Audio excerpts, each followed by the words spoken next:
Tony D and Little Joan, and this is a screenwriter's rant on Susie Searches, a movie about a girl named Susie who seems on the outside a nice, warm human being who just wants to help, but is actually a psychotic kidnapper. Smash like and subscribe. Thank you for smash liking and subscribing. Check out my books, links in the description. Comedy horror in South Jersey. It's the Pineys, books 1 through 11, available at Amazon.com. Don't forget, Kindle Unlimited is free. So Susie commits a kidnapping.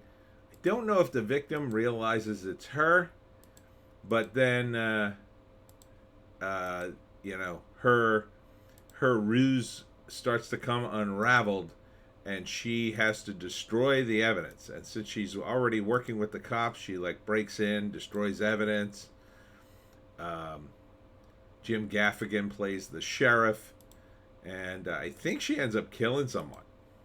So it's not a bad movie, because what it satirizes is, people in the media who are elevated because they seemingly do good things, and how the media impacts that. So Susie is deep down not really a good person. She just desperately wants that attention. So first act, it's probably, you start out with Susie being super nice and super good to everybody, no matter how they are. And her coworker's kind of a downer, kind of sneers at her all the time, but she perseveres. And then she gets some kind of internship at the local sheriff's office, and this gives her access to certain materials. And next thing you know, her friend is kidnapped, or she gets wind of a kidnapping, starts figuring it out, and she announces she's found the person. But it turns out she's actually the kidnapper, too. I don't think the victim knows. So the second act is you realize she's the kidnapper, and now it's about her covering up a crime. And at first, it looks like she's going to get away with it. She gets interviewed on TV and talks about things, but Jim Gaffigan, the sheriff, kind of knows something's up. Something's a little off, because cops kind of do. Criminals act in a certain way, and people who save the day act in a certain way.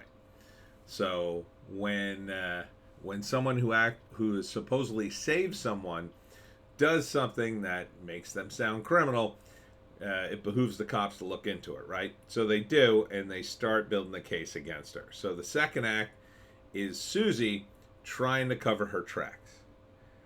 Eventually, I think her friend who was kidnapped figures it out, finds a hat or something that indicates she was the kidnapper all along, and I think she kills him.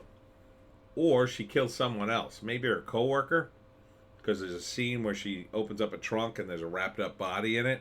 I don't know if they're dead or just knocked out.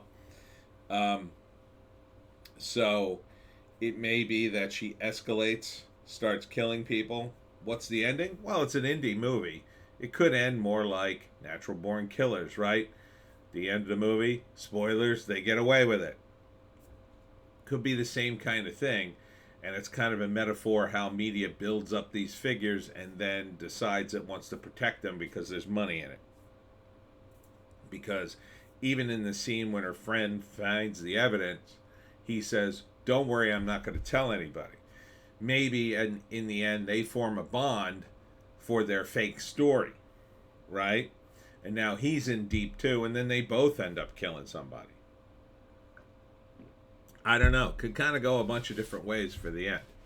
But so either Susie in the end wins and nobody ever figures it out, and she's just a total psycho who's going to end up being sheriff, or she gets caught at the end and goes to prison.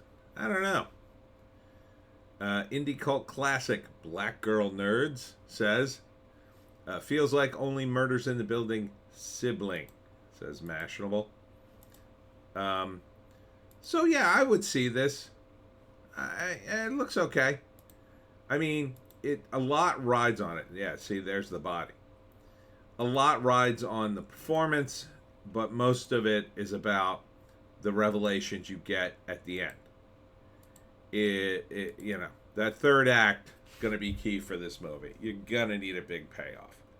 You're going to need a huge payoff. Either she just goes crazy and starts murdering people, or she completely gets away with it because she's just an evil psychopath. Something like that. Something fairly extreme by the end of the movie, I would say. So, let's see if there's a write-up. Now, Kirstie Clemens, who I assume is the lead actress here. Alex Wolff, Jim Gaffigan. Thriller movie it's billed at. Well, when you got Gaffigan in, he's a bit goofy. Although he's trying to build up his, actor resume these days. But he comes off as a little bit nutty in this.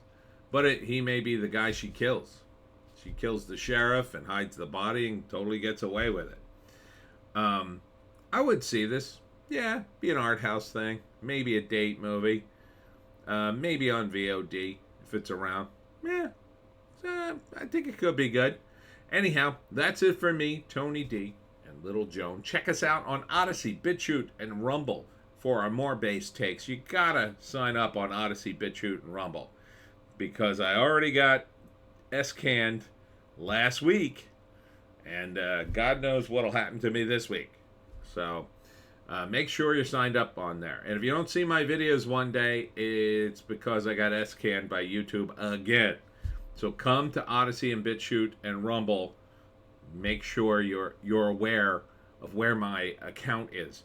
I'll be at the Book Fest at the Burlington Library on Saturday. If you need to get a copy of the Pineys, books 1 through 11, get them off of Amazon now before I have to raise the price on probably around the 20th. Thanks for tuning in, and we'll see you tomorrow.